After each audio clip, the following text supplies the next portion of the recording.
Bab 787, kamu harus bertekad saat memeluk paha seseorang. Satu. Itu ide yang bagus, tetapi apakah kakekmu dan yang lainnya akan menerima keadaan di Sun Never Sets? Tang Nazi berkedip. Sejujurnya, jumlah iblis saat ini meningkat dengan cepat dengan ratusan iblis datang untuk mencari perlindungan setiap hari.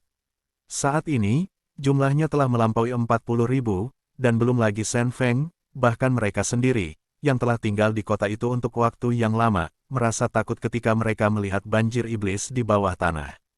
Shen Yanxiao mengerutkan bibirnya. Jawabannya jelas tidak. Kakeknya itu belum pulih sepenuhnya jadi dia tidak bisa gelisah sedikitpun. Dia khawatir Shen Feng akan langsung pingsan saat menyaksikan banjir setan di kotanya.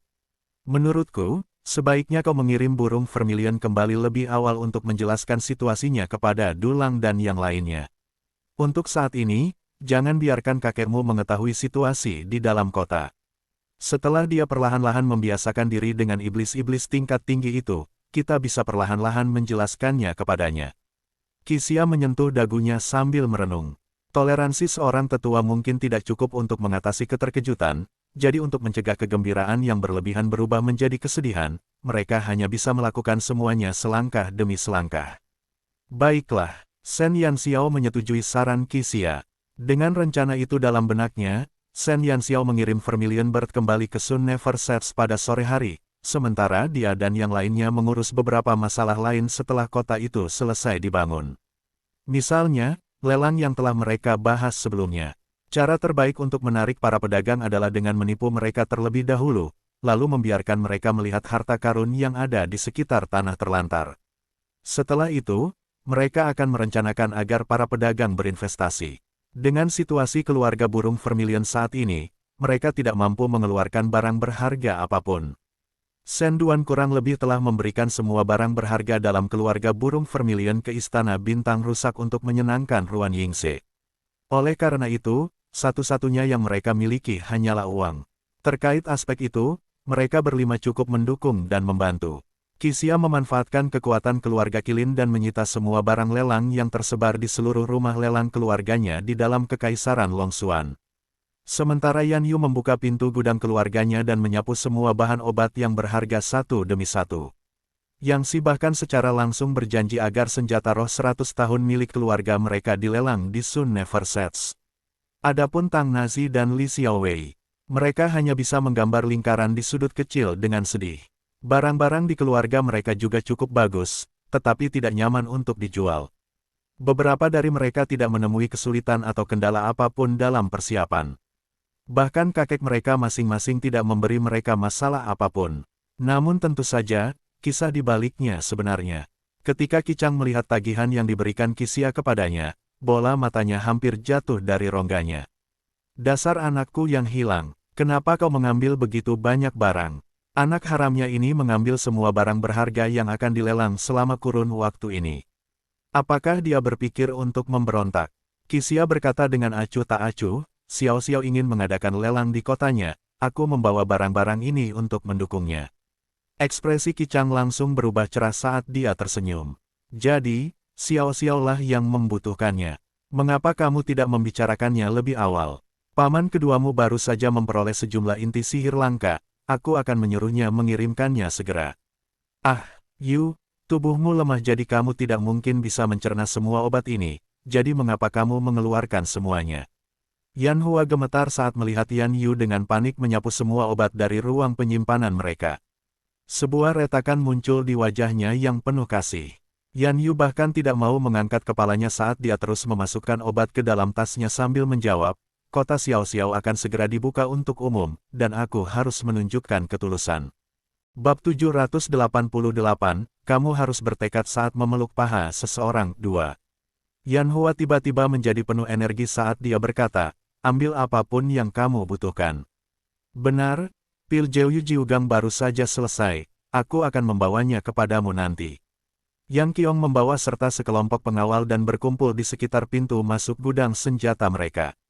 Ia menunjuk Yang Si yang sedang memegang senjata roh 100 tahun dan berteriak, bajingan, apa yang kau lakukan? Cepat dan letakkan senjata itu. Percaya atau tidak, aku akan memukulmu bahkan jika kau adalah kakek. Aku ingin membawa senjata spiritual ini ke pelelangan Sun Never Sets. Kota Xiao Xiao akan segera dibuka untuk umum. Yang Si menunjukkan ekspresi polos. Yang Qiong tertegun sejenak. Ia lalu mengedipkan matanya dengan cepat sebelum menoleh ke para penjaga di sekitarnya. Mengapa kalian masih linglung? Pergi dan ambil semua senjata yang layak dan bungkus untuk tuan muda kalian. Cepatlah. Mulut Tang Ao berkedut saat dia melihat Tang Nazi yang sedang memeluk pahanya dan menangis di sudut kamarnya. Dia sedang mempertimbangkan dengan serius apakah dia harus menamparkan cucunya itu sampai mati. Kakek, apakah ada sesuatu di rumah kita yang bisa dilelang? Tang Nazi menatap Tang Ao dengan ekspresi menangis sementara dia memeluk erat paha kakeknya. Tang Ao ingin sekali mencekik si idiot ini sampai mati. Keluarga Black Tortoise mereka memiliki bisnis di seluruh benua. Kapan mereka jatuh begitu rendah sampai-sampai mereka harus melelang barang-barang mereka? Enyahlah, jika kau terus menggangguku, aku akan menamparmu sampai mati. Tang Ao menggoyangkan kakinya dengan tidak sabar, ingin menendang si bodoh itu pergi. Namun, Tang Nazi terus meratap dan menolak menyerah. Li Xiaowei berdiri kaku di satu sisi. Sebenarnya, dia tidak tahu harus berbuat apa. Kakak, Tang Nazi menatap ke arah Li Xiaowei sambil menerima tendangan brutal Tang Ao. Li Xiaowei menggigil. Ada kaki lainnya, Tang Nazi mengisyaratkan secara diam-diam. Li Xiaowei sungguh merasa ingin mati karena malu. Namun, detik berikutnya, dia mendapati dirinya berpegangan pada kaki Tang Ao yang lain. Pada saat itu, dia merasa harga dirinya hancur berkeping-keping. Kakek, berikan kami sesuatu. Apapun bisa. Tang Ao melotot ke arah dua cucunya yang bajingan, yang sedang memeluk pahanya. Dosa apa yang telah dia lakukan hingga membesarkan dua orang idiot? Kalian berdua, sudah cukup. Kalian tidak kekurangan makanan atau pakaian, namun kalian datang ke sini untuk meminta sesuatu untuk dilelang. Apakah kalian sudah muak hidup? Mata Tang Ao memerah saat dia dengan serius mempertimbangkan apakah dia harus langsung menamparkan kedua cucunya ini sampai mati. Tidak, kakek, kota Xiao Xiao akan segera dibuka dan dia bermaksud menyelenggarakan lelang untuk menarik perhatian orang. Qixia dan yang lainnya telah membawa barang-barang untuk mendukungnya, tetapi aku dan kakak tidak punya apa-apa untuk dipamerkan. Sungguh memalukan, si brengsek yang si bahkan telah mengeluarkan senjata roh 100 tahun. Jadi, kau tidak mungkin membiarkan kami pergi dengan tangan kosong, kan? Apapun yang terjadi, Tang Nazi lebih baik mati daripada dipermalukan. Tang Ao tiba-tiba kehilangan semangat dan menatap Tang Nazi dengan ragu. Benarkah itu? Tang Nazi mengangguk tegas. Itu benar sekali. Tang Ao menyipitkan matanya dan berdiri. Beberapa bajingan tua itu pasti berkomplot. Beraninya mereka menyuruh cucu mereka merampok calon menantuku. Kalian berdua idiot. Sebaiknya kalian dengarkan baik-baik. Kalian boleh memilih apa saja di gudang kami, dan sebaiknya kalian tidak mempermalukan kakek kalian saat ini. Aku tidak percaya bahwa keluarga kura-kura hitamku tidak bisa dibandingkan dengan 3 keluarga lainnya. Tang Nazi menunjukkan ekspresi sangat terkejut. Meskipun cara kakeknya memahami masalah itu agak konyol, hasilnya tetap bagus. Bagaimanapun juga, setidaknya mereka tidak datang dengan tangan kosong. Memeluk paha atau apalah itu yang terbaik. Bab 789, kembali ke matahari tidak pernah terbenam satu. Setelah 3 hari persiapan, keluarga burung Vermilion akhirnya mengemasi semua barang bawaan mereka.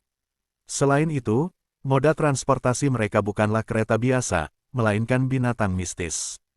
Ketika Shen Ling yang gemetar melangkah ke sisik Azure Dragon, dia merasa hidupnya sedang di puncak. Perasaan itu juga dirasakan oleh sekelompok pengawal. Para pelayan yang cukup beruntung untuk menunggangi binatang mitos itu merasa bahwa mereka sedang bermimpi. Dengan mengikuti nona muda ketujuh, mereka memiliki makanan untuk dimakan dan binatang mistis untuk ditunggangi. Dari situ saja, mereka memutuskan bahwa mereka tidak akan pernah meninggalkan keluarga burung Vermilion selama sisa hidup mereka.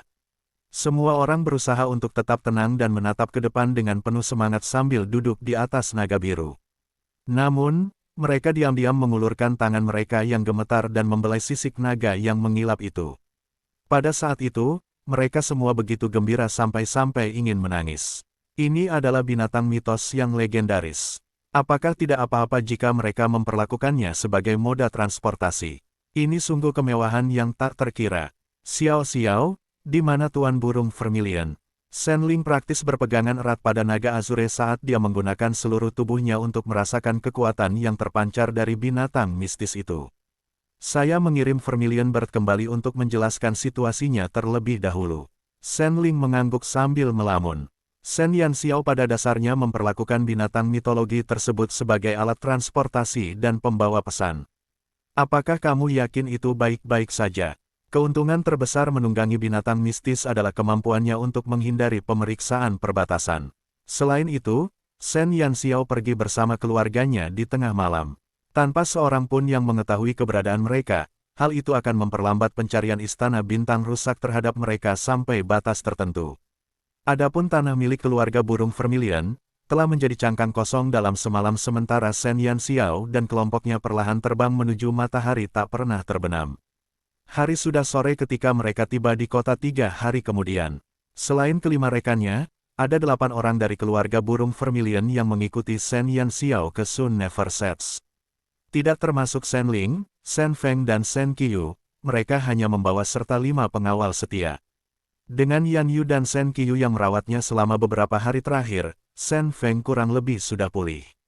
Namun, ia menjadi semakin gugup saat mereka semakin dekat ke tanah terlantar. Ia benar-benar yakin bahwa kota yang telah dialokasikan untuk Shen Yanxiao saat ini masih dalam proses pembersihan iblis. Sekalipun mereka memiliki 6 binatang mistis di pihak mereka sehingga perjalanan itu tidak akan menimbulkan banyak bahaya, mereka tetap harus berhati-hati. Namun saat Azure Dragon semakin mendekati kota, Shen Feng menampakkan ekspresi aneh. Apa itu? Dari kejauhan, Shen Feng melihat sebuah kota yang menjulang tinggi dengan tembok kota yang tampak bersinar di bawah sinar matahari. Di tanah yang hancur dan tandus ini, ada kota yang begitu megah. Bahkan setelah ribuan tahun, tidak ada sedikit pun tanda-tanda kerusakan, seolah-olah kota itu baru dibangun. Hasilnya, kota itu tampak sangat menarik perhatian. Shen Yanxiao menoleh ke arahnya saat melihat Sun Never Sets di kejauhan. Kemudian dia tersenyum dan berkata, "Kakek, selamat datang di Sun Never Sets, rumah masa depan kita." Itu, matahari tak pernah terbenam. Shen Feng membelalakkan matanya. Penampakan kota dalam imajinasinya sama sekali berbeda dari apa yang ada di depannya. Dia merasa agak sulit mencernanya. Kota utama ras iblis. Ini sangat kuat. Bahkan setelah ribuan tahun berperang, kota ini masih berdiri kokoh. Sekelompok pengawal yang melihat kota itu dari jauh merasa terkejut. Tang Nazi memutar matanya mendengar komentar mereka. Shen Yanxiao baru saja selesai membangun kota itu. Kota sebelumnya praktis tidak dapat dihuni karena kelihatannya akan runtuh setiap saat. Mereka berlima memahami dengan jelas situasi di Sun Never Sets, namun melihat Shen Yanxiao tidak menjelaskan, mereka pun dengan patuh menutup mulut mereka. Bab 790, kembali ke matahari tidak pernah terbenam 2. Naga Azure turun di depan gerbang kota sementara semua orang menatap ke arah tembok kota yang megah dengan ekspresi bingung. Tembok kota itu terlihat sangat baru. Shen Ling tidak dapat menahan diri untuk tidak berjalan ke arah tembok dan menyentuhnya. Sensasi dingin dan halus itu mengejutkannya, dan saat ia mengusap tangannya di tembok, ia terkejut karena tidak ada sedikit pun debu. Keterampilan teknik ras iblis terlalu luar biasa. Apakah temboknya juga mampu membersihkan diri? Kelima binatang itu terdiam menatap ke langit sambil berusaha menahan tawa. Mereka harus bersikap rendah hati. Mereka tidak boleh tertawa atau mereka akan dipukuli habis-habisan oleh Shen Yanxiao. Bahkan mata Shen Yanxiao memperlihatkan sedikit senyuman. "Kakek, ayo masuk." Shen Feng mengangguk sambil menatap tembok kota yang sangat kokoh itu dengan enggan. Tepat saat mereka memasuki kota, ribuan orang berdiri di kedua sisi jalan yang lebar dan lapang saat mereka menyambut kedatangan mereka. "Tuan kota, selamat datang kembali." Ribuan suara terdengar bersamaan. Tangan mereka terkepal di dada kiri mereka saat mereka membungkuk hormat untuk menyambut kembalinya penguasa kota mereka. Di dalam kota yang bersih dan rapi, sorak-sorai yang menggelegar telah mengejutkan Shen Feng dan kelompoknya. Bangunan-bangunan baru didirikan di dalam kota, dengan ribuan orang berbaris untuk menyambut mereka sementara kelopak bunga segar menutupi jalan yang lebar dan bersih. "Ini Sun Never Sets. Xiao Xiao, kau benar-benar sudah selesai membangun kota." Shen Feng menatap semua yang ada di hadapannya dengan tak percaya. Sebelumnya ia percaya bahwa kata-kata Shen Yanxiao hanya untuk meyakinkannya. Ia tidak pernah menyangka bahwa cucunya benar-benar dapat membangun seluruh kota hanya dalam waktu setengah tahun. Ini bukan lelucon, itu hanya sebuah keajaiban. Ya, Shen Yanxiao tersenyum. Alasan mengapa dia tidak menjelaskan adalah karena dia percaya bahwa setelah mereka melihat keadaan kota, mereka secara alami akan mengerti apa yang dikatakannya benar. Shen Feng menatap pemandangan di hadapannya dengan kaget. Dia selalu tahu bahwa cucunya sangat cakap, tetapi prestasinya saat ini berada di luar ekspektasinya. Dia tidak berusaha menenangkannya, tetapi sebaliknya dia benar-benar telah mencapai prestasi seperti itu. Xiao Xiao, kamu benar-benar memberi kami kejutan besar. Shen Ling menatap Shen Yanxiao dengan penuh semangat. Dia tersenyum malu-malu sebagai jawaban. Kakak, Lan Fengli melangkah keluar dari kerumunan. Tanpa mempedulikan tatapan heran Shen Feng dan kelompoknya, ia menerjang maju dan memeluk Shen Yanxiao. Akhirnya kau kembali. Lan Fengli membenamkan kepalanya dalam pelukan Shen Yanxiao dan baru merasa rileks setelah menghirup aroma Shen Yanxiao. Selama beberapa hari terakhir Shen Yanxiao tidak ada, ia selalu tidak bisa tidur dan tidak nafsu makan. Ia selalu merasa ada yang kurang dalam hidupnya. Aku kembali. Shen Yanxiao mengusap kepalanya. Lan Fengli telah tumbuh lebih tinggi selama setengah tahun terakhir sehingga dia lebih tinggi setengah kepala darinya. Perbedaan genetik adalah hal yang paling menjengkelkan yang pernah ada. Xiao Xiao, ini, Shen Feng menatap pemuda tampan itu dengan tatapan bingung. Lan Fengli memanggilnya, adik, telah membuatnya sangat bingung. Ia ingat bahwa putranya baru saja melahirkan seorang cucu perempuan, jadi dari manakah anak kecil ini berasal? Ketika Lan Fengli mendengar pertanyaan Shen Feng, dia dengan gugup melonggarkan pegangannya. Beberapa jejak rasa malu terlihat di wajahnya yang bersih saat dia berdiri di belakang Shen Yanxiao dengan malu. Ketika burung vermilion kembali beberapa hari yang lalu, dia menyebutkan bahwa kakek dan paman saudara perempuannya akan tiba dalam beberapa hari, jadi dia terus-menerus khawatir selama beberapa hari terakhir. Bagaimana jika mereka tidak menyukainya? Bab 791, kembali ke matahari tidak pernah terbenam 3. Bagi Lan Fengli yang jarang berinteraksi dengan orang lain, dia hanya akan merasa nyaman saat bersama Shen Yanxiao. Pada saat dia berdiri di hadapan Shen Feng dan Shen Ling, dirinya yang bodoh dipenuhi dengan kekhawatiran dan kegelisahan. Mengingat kehebatan dewa pembunuh yang mengagumkan dan membandingkannya dengan Lan Fengli yang pemalu saat ini, Shen Yanxiao tidak dapat menahan tawa. Kakek, ini Xiao Feng, adik laki-laki yang kukenal selama perjalananku. Shen Yanxiao menahan senyum liciknya dan mendorong Lan Fengli ke arah Shen Feng dan Shen Ling. Lan Fengli menatap mereka berdua dengan panik dan segera menundukkan kepalanya. Kakek, ayah, paman. Lan Fengli berbicara dengan suara malu-malu yang membangkitkan naluri keibuan orang-orang. Seketika, Shen Feng dan Shen Ling jatuh cinta pada pria kecil yang penurut itu. Hampir tidak ada satupun generasi muda yang tersisa di keluarga burung vermilion. Selain itu, Shen Jiai dan Shen Jiawei telah hilang dan hanya Shen Yanxiao yang tersisa. Memiliki Lan Fengli tambahan juga cukup bagus. Ditambah lagi, dia juga seseorang yang disukai Shen Yanxiao sehingga mereka tidak keberatan. Namamu Xiao Feng, berapa umurmu? Shen Feng menatap Lan Fengli dengan penuh kasih. Dari keintiman antara dirinya dan Shen Yanxiao, tanpa sadar dia mengakui cucu barunya ini. Aku tidak tahu. Lan Fengli menundukkan kepalanya karena malu dan dengan gugup menggerakkan jari-jarinya di belakangnya. Mirip seperti anak kecil yang melakukan kesalahan. Shen Ling berpikir dalam hati, aku benar-benar harus mencari istri untuk punya anak sendiri. Anak-anak zaman sekarang sangat menggemaskan dan lucu. Kau tidak tahu. Shen Feng agak terkejut. Shen Yanxiao buru-buru berkata, Xiao Feng menderita amnesia, jadi dia tidak ingat masa lalunya. Oh, tidak apa-apa. Kamu akan mengingatnya suatu hari nanti.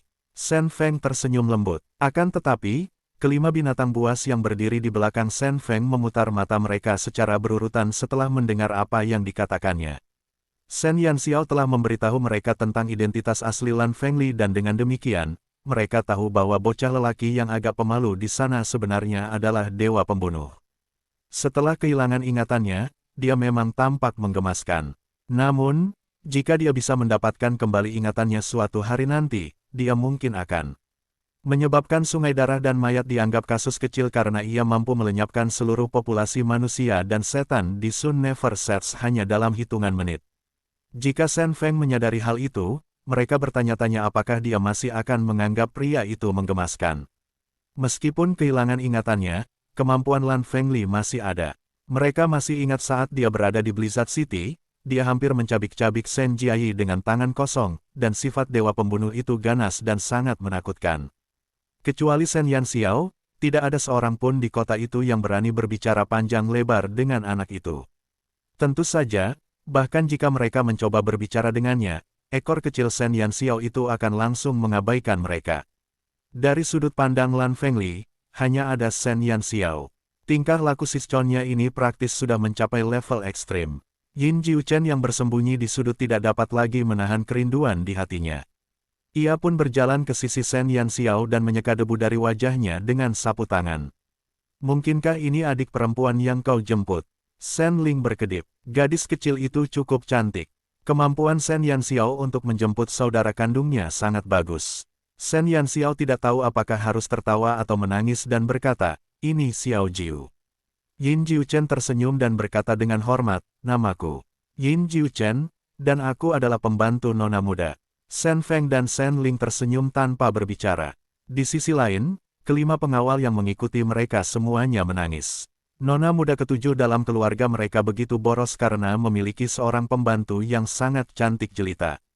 Bab 792, kembali ke matahari tidak pernah terbenam 4. Shen Yanxiao kemudian memperkenalkan berbagai anggota inti kota kepada Shen Feng dan Shen Ling. Mereka adalah dulang yang bertanggung jawab memimpin kelompok tentara bayaran Serigala Gua, Jiusu yang bertanggung jawab atas tim reklamasi, dan terakhir, Su He yang memimpin tim penambangan. Kemunculan beberapa orang juga mengejutkan Shen Feng dan Shen Ling. Ye Qing, sang herbalis agung yang tersohor di seluruh benua cemerlang, tiba-tiba berada di kota itu. Banyak orang di keempat negara berharap untuk mendapatkan bantuannya, dan bahkan jika itu berarti mendapatkan sebotol ramuan, mereka akan merasa puas. Para ahli pengobatan herbal juga memuja Ye Qing sebagai idola seumur hidup mereka dan akan sangat berterima kasih jika mereka bisa mendapatkan nasihat darinya. Namun, seseorang dengan status seperti itu bersedia datang ke tanah terlantar demi Shen Yanxiao. Sungguh tidak dapat dipercaya. Setelah itu, Shen Yanxiao memperkenalkan Yun Qi ke Shen Feng. Saat Shen Feng mengetahui bahwa semua kemampuan Shen Yanxiao diajarkan oleh lelaki tua di depannya, keterkejutan yang ia tunjukkan tak terlukiskan. Ia awalnya percaya bahwa Warlock telah punah di benua Brilliance, jadi ia tidak menyangka bahwa ia memiliki kesempatan untuk bertemu dengan Warlock senior seperti itu dalam hidupnya. Setelah itu, Shen Yanxiao membawanya untuk bertemu dengan dua orang lainnya yang menyebabkan bibir Shen Feng berkedut. Mereka adalah guru negara Pei Yuan dan Pangeran Long Yue. Berbeda dengan sikap hormatnya saat memperkenalkan Ye Qing dan Yun Qi, Shen Yanxiao dengan santai menunjuk kedua orang di depan.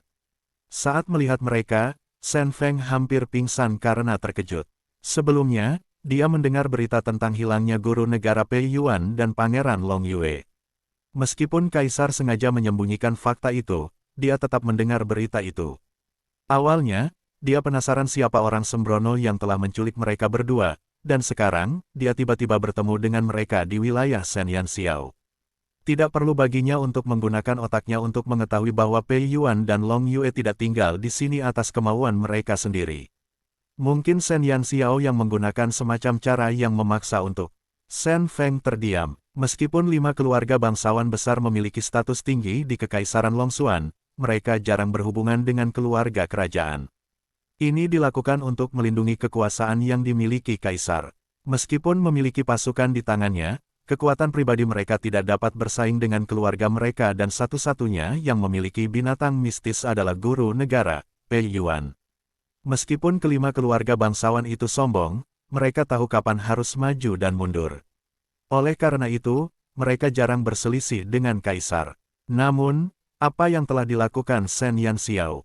Seberapa berani dia, sehingga secara langsung menahan guru negara dan pangeran di Sun Never Sets. Shen Feng kemudian bertemu dengan orang-orang lainnya, Jia Lan, Jia He dan Yao Jiu saat dia masih linglung karena banyaknya informasi. Karena ia belum bisa mencerna keterkejutan atas penahanan cucunya terhadap kepala negara dan sang pangeran, ia belum menyadari kegugupan dan antusiasme mereka yang berlebihan. Vermilion Bird telah menyampaikan pesan Shen Yanxiao agar para iblis tingkat rendah dan menengah menjaga kerahasiaan di kota, dan tidak boleh bertemu dengan siapapun dari keluarga Vermilion Bird. Hanya iblis tingkat tinggi yang dapat berubah yang diizinkan muncul di hadapan Shen Feng dan kelompoknya. Tentu saja, selama kurun waktu tersebut, mereka harus mencegah Shen Feng mengetahui identitas mereka dan memengaruhi mereka secara diam-diam sehingga mereka tidak lagi membenci iblis. Tugas sulit pada level itu menyebabkan sekelompok iblis tingkat tinggi menjadi frustrasi tiada akhir. Shen Yanxiao secara langsung telah mendorong masalah kehidupan Shen Feng dan kelompoknya kepada para iblis tingkat tinggi, jadi sekarang mereka harus bekerja keras untuk meninggalkan kesan baik pada lelaki tua itu. Bab 793, Misteri Kejatuhan Penyihir 1. Shen Yanxiao mengundang Ye Qing dan Yun Qi ke rumahnya. Terima kasih, guru-guru, atas bantuan kalian selama ini. Shen Yanxiao merasa bersalah kepada guru-gurunya karena dia pergi terburu-buru, sehingga dia tidak punya waktu untuk menjelaskan situasi di Sun Never Sets kepada mereka. Namun, dia merasa senang karena ketika dia kembali, dia melihat bahwa warga di Sun Never Sets semuanya sudah pulih kesehatannya. Jelas bahwa Ye Qing dan Yun Qi telah banyak berkontribusi untuk itu. Selama kurun waktu itu, mereka berdua pasti telah berkorban banyak demi warga di Sun Never Sets. Ye Qing dan Yun Qi tersenyum penuh penghargaan kepada Shen Yanxiao. Shen Yanxiao selalu bersikap hormat kepada mereka. Bahkan ketika dia baru saja kembali dari perjalanan panjang, dia tetap datang untuk mengucapkan terima kasih kepada mereka. Tidak masalah. Namun, ketika Yun Qi dan aku merawat warga di sini hingga sembuh, kami melihat beberapa kelainan, kata Ye Qing sambil mengerutkan kening. Kelainan apa? Shen Yanxiao terkejut. Ye Qing melirik Yun Qi untuk memberi isyarat agar dia menjelaskan lebih lanjut. Saat ini, kedua tetua yang dihormati itu telah menjalin hubungan persahabatan satu sama lain. Yun Qi menghela napas dalam-dalam dan berkata, biar ku jelaskan. Setelah Ye Qing dan aku tiba di sini tempo hari, kami mengambil beberapa tetes air dari sumur-sumur di sekitar kota untuk memeriksanya. Dari pemeriksaan kami menemukan bahwa air itu mengandung banyak ramuan yang merusak pada tingkat herbalis agung. Lebih jauh lagi, dari penyelidikan yang lebih dalam, kami menemukan bahwa ada petunjuk tentang jenis kutukan yang disebut kutukan kombinasi ketiga. Kutukan kombinasi ketiga, Shen Yanxiao bingung. Dia telah menjadi penyihir begitu lama, tetapi dia belum pernah mendengar kutukan semacam itu sebelumnya. Itu adalah jenis kutukan yang hanya bisa diketahui oleh pemanggil kelas 2. Sebagian besar kutukan yang telah kamu pelajari harus digunakan dalam kontak langsung dengan lawan, atau digunakan saat mereka berada dalam jangkauan seranganmu, atau dengan menempelkannya ke senjatamu, sehingga kutukan itu bertahan dalam waktu singkat. Di sisi lain, kutukan kombinasi ketiga adalah jenis kutukan yang dapat bertahan pada item tertentu dalam waktu lama, hingga ribuan tahun. Dan setelah kutukan itu diberikan, kekuatannya akan terus bertahan dan tidak akan berkurang. Selain itu, kutukan itu sangat mematikan karena begitu siapapun yang menyentuhnya, mereka akan langsung terkena kutukan. Shen Yanxiao mengerutkan bibirnya. Dia pernah mengutuk anak panah sebelumnya, tetapi kutukan itu hanya bertahan selama beberapa detik. Kutukan yang dapat bertahan ribuan tahun pada sebuah benda. Itu adalah pikiran yang menakutkan. Guru, apakah Anda mengatakan bahwa seseorang telah menaruh kutukan di dalam sumur-sumur itu? Yun Qi mengangguk dan tatapannya menjadi gelap. Ia mengerutkan alisnya sambil berpikir keras. Sebelum Warlock menurun, ada 5 summoner kelas 2. 2 di antaranya adalah summoner biasa, dan 2 lainnya adalah summoner hebat sepertiku.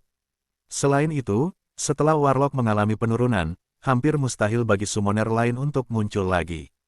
Bahkan Warlock biasa pun hampir punah. Jadi, hanya kami berlima yang memiliki kemampuan untuk memberikan kutukan seperti itu. Menurut Yun Qi, hanya ada 4 penyihir, kecuali dia, di benua cemerlang yang mampu mencapai prestasi ini. Guru, apakah Anda tahu di mana keempat orang itu? Shen Yanxiao menyipitkan matanya. Dia merasa bahwa kota iblis fantasi ada hubungannya dengan malapetaka yang menimpa warganya. Yun Qi menggelengkan kepalanya dan memaksakan senyum. Setelah kejadian itu, keempat negara bergandengan tangan dan membasmi Warlock dari benua itu. Salah satu summoner bahkan tewas dalam proses itu, dan 3 lainnya juga tidak bernasib lebih baik. Jika aku tidak mendapatkan Moonlight Necklace secara kebetulan, aku juga tidak akan beruntung untuk lolos dari malapetaka itu. Apa yang sebenarnya terjadi saat itu? Mengapa para penyihir dimusnahkan dalam skala besar? Shen Yanxiao tidak tahu banyak tentang apa yang terjadi pada para penyihir saat itu. Dia hanya mendengar Tang Nazi menyebutkannya beberapa kali. Namun, begitu dia memintanya untuk menjelaskannya secara rinci, dia tidak dapat menjawabnya. Bab 794, Misteri Kejatuhan Penyihir 2. Yun Qi ragu-ragu saat melihat Shen Yanxiao. Periode sejarah itu bukanlah momen yang gemilang bagi para warlock. Sebaliknya, itu benar-benar mimpi buruk bagi para warlock di benua Brilliance. Selain itu tidak hanya untuk warlock, tetapi juga untuk semua orang di benua itu. Ye Qing menatap ekspresi Yun Qi yang gelisah dan mendesah. Jangan ambil hati apa yang terjadi saat itu. Pada akhirnya, mereka hanyalah sekelompok orang jahat. Bahkan sekarang, aku masih percaya bahwa sebagian besar warlock tidak bersalah. Ye Qing sudah berusia lebih dari 100 tahun. Namun, setelah ia menjadi seorang herbalis hebat, masa hidupnya telah diperpanjang. Oleh karena itu, ia memiliki sedikit pemahaman tentang tragedi yang menimpa warlock bertahun-tahun yang lalu. Dia telah melalui semua itu, dan mengetahui mengapa warlocks menderita penganiayaan selama waktu itu. Dia tentu memahami kekhawatiran Yun Qi. Yun Qi takut Shen Yanxiao akan menolak profesi kesayangannya begitu dia menceritakan tragedi itu. Yun Qi menatap Ye Qing dengan penuh rasa terima kasih. Akhirnya, setelah menenangkan pikirannya sejenak, ia menarik napas dalam-dalam dan menjelaskan alasan kejatuhan warlock. Penyihir adalah profesi yang istimewa. Meskipun masyarakat menyadari bahwa keterampilan menyerang mereka menyeramkan, mereka tidak menyadari kekuatan mengerikan di balik setiap kutukan. Kutukan kita sekarang dapat menyerang setiap bagian tubuh manusia, meridian, otak, dan yang terpenting, kesadaran mereka. Awalnya, penyihir hanya menggunakan kutukan sebagai keterampilan menyerang dasar. Namun, ada sekelompok penyihir yang sangat cerdas yang mengekstraksi esensi tertentu dari setiap kutukan. Dengan kecerdikannya, mereka berhasil menerapkannya ke berbagai bagian tubuh manusia untuk mengendalikan organ-organ. Namun, mereka tidak berhenti di situ, karena beberapa warlock terus melakukan penelitian pada setiap kutukan untuk menciptakan forbidden skills.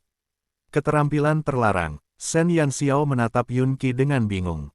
Yun Qi berkata, yang disebut keterampilan terlarang adalah keterampilan yang tidak boleh muncul di benua cemerlang, karena akan menimbulkan bahaya yang tak terkira. Begitu para penyihir itu menciptakan keterampilan terlarang, itu memungkinkan para penyihir itu untuk mengubah karakteristik tubuh manusia secara paksa. Yun Qi terdiam sejenak. Ia tampak kesakitan saat mengingat kembali kenangan menyakitkan itu. Ia berjuang cukup lama sebelum melanjutkan, untuk mengetahui rahasia-rahasia dari Forbidden Skills. Para warlock itu bereksperimen pada manusia hidup dalam jumlah besar.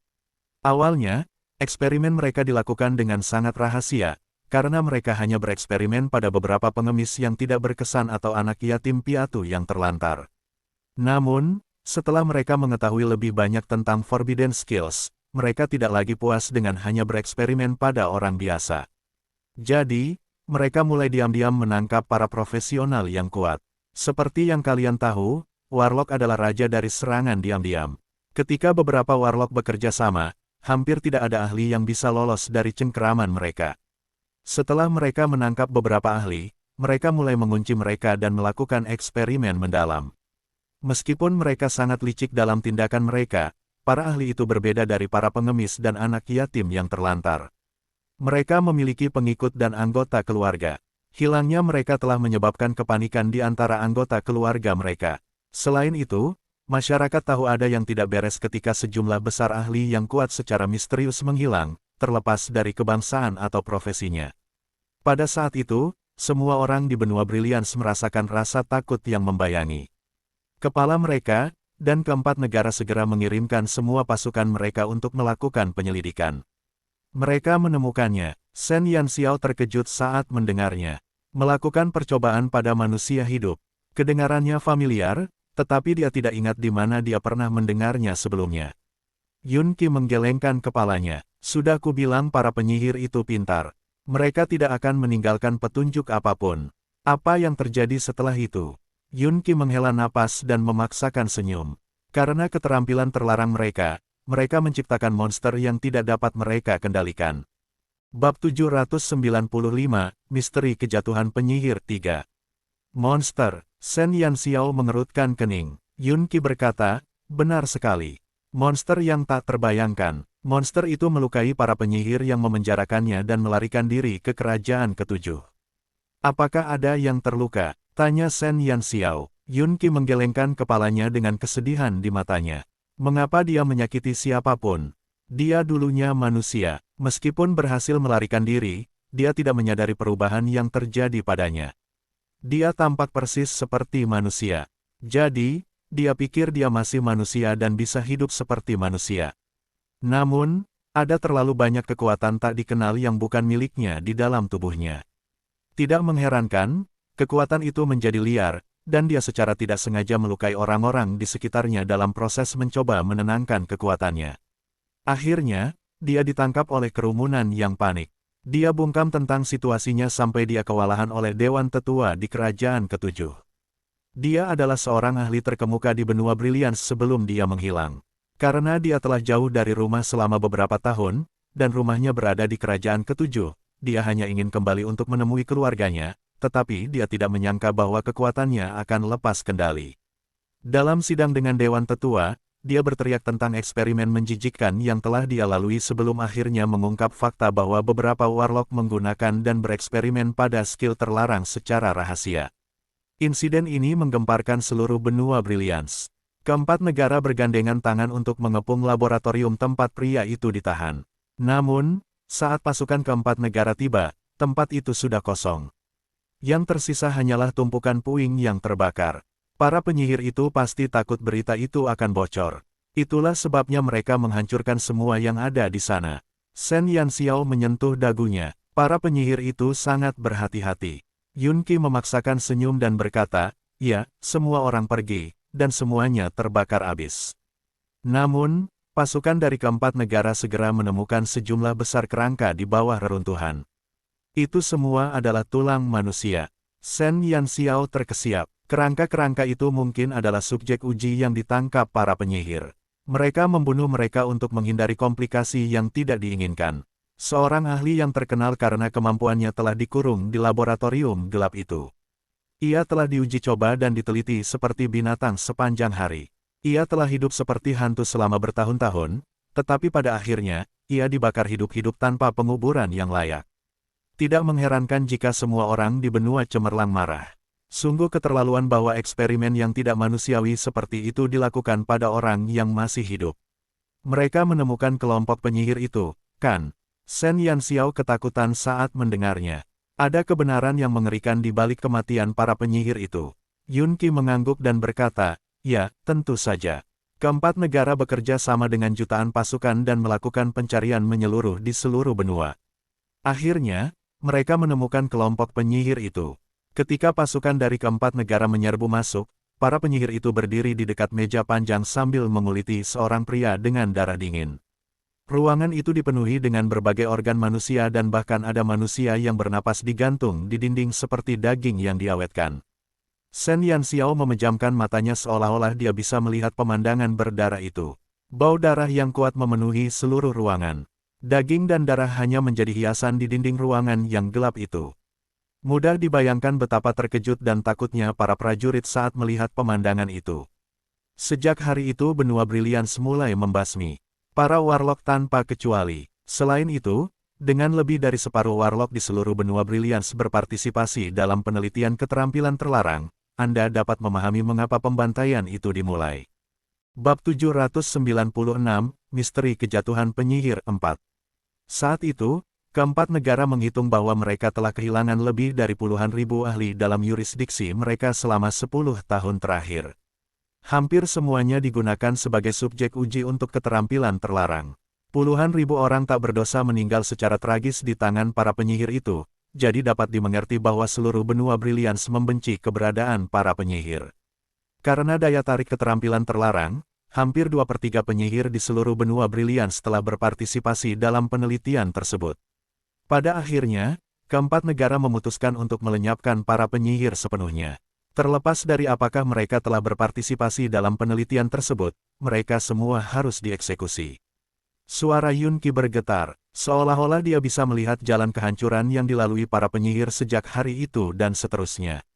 Dia melihat rekan-rekannya tergeletak di genangan darah di bawah pisau jagal yang tajam. Roh-roh pendendam yang tak terhitung jumlahnya mengelilingi langit hari itu.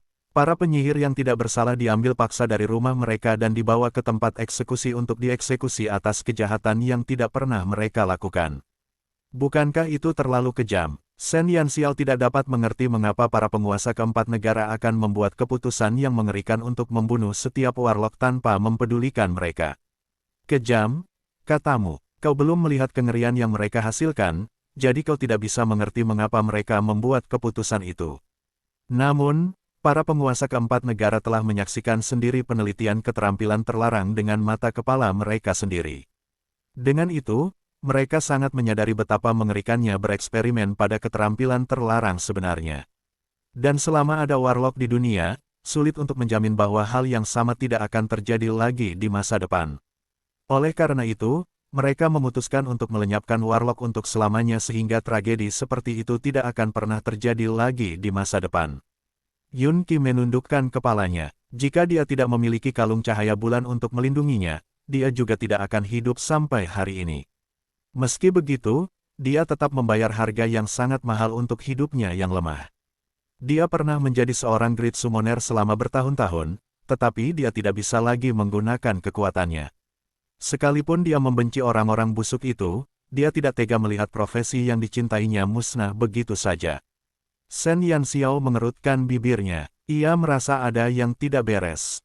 Meskipun apa yang dilakukan para penguasa itu masuk akal dan dapat dibenarkan, namun tampaknya mereka tidak melakukannya karena marah.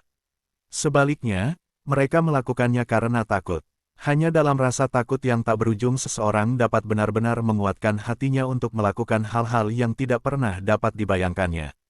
Tiba-tiba, sebuah pikiran muncul di benak Shen Yanxiao. Ia menatap Yun Qi dan bertanya, "Guru, di mana para penyintas itu sekarang? Apa yang terjadi dengan mereka yang selamat dari eksperimen?" Yun Qi menatap Shen Yanxiao dalam diam dan tidak menjawab pertanyaannya. Ye Qing menghela nafas dan berkata, "Mereka semua mati." Mati, ya, bagaimana dia meninggal? Tangan Shen Yanxiao gemetar. Dia sudah tahu jawabannya, tetapi dia tidak ingin mempercayainya. Ye Qing memalingkan wajahnya dan berkata dengan suara rendah, "Tentara keempat negara telah mengeksekusi mereka secara rahasia." Shen Yanxiao tersentak dan berdiri. Kenapa? Kenapa kita harus membunuh mereka? Tidak mudah bagi mereka untuk melarikan diri dari para iblis itu dan bersatu kembali dengan keluarga mereka. Setelah para subjek uji itu dipenjara dan disiksa selama bertahun-tahun, mereka berpikir bahwa mereka dapat kembali ke tanah air, kampung halaman, dan keluarga mereka. Namun, mereka tidak menyangka bahwa mereka akan disambut dengan pedang dingin alih-alih pelukan hangat. Keputusasaan berada di puncak harapannya. Hati Shen Yanxiao sakit untuk keluarga subjek uji coba. Benua Brilliance tidak bisa lagi menoleransi mereka, karena mereka bukan lagi manusia. Selain itu, mereka tidak bisa mengendalikan kekuatan mereka sehingga pada dasarnya mereka adalah bom waktu yang menunggu untuk meledak, bisik Ye Qing. Bab 797, Misteri Kejatuhan Penyihir 5. Itu semua hanya alasan. Jika mereka benar-benar takut akan menyakiti orang lain, mereka seharusnya memindahkan mereka ke satu daerah saja. Shen Yanxiao mencibir. Pembunuhan massal itu hanya karena para penguasa takut kekuatan mereka akan mengancam kekuasaan mereka. Mereka juga takut negara lain akan menyerap mereka ke dalam pasukan mereka, menggunakan senjata manusia itu untuk melawan mereka. Mereka takut akan implikasi tersembunyi dari membiarkan mereka tetap hidup, jadi mereka menyingkirkan mereka begitu saja karena takut. Yang disebut sebagai kekuatan kekaisaran dulunya meraup nyawa orang lain demi alasan egois mereka sendiri. Semua alasan yang mereka kemukakan hanyalah kedok yang mereka kemukakan agar terlihat baik sambil mengutuk orang yang tidak bersalah. Yah, itu sudah lama sekali. Tidak ada gunanya membicarakannya sekarang. Yun Qi menghela napas. Kata-kata Shen Yanxiao memang kasar, tetapi ada benarnya juga. Guru, sejauh mana para penyihir itu meneliti keterampilan terlarang? Shen Yanxiao menggigit bibirnya. Mungkin bukan penemuan sederhana yang membuat para penguasa keempat negara menjadi begitu takut.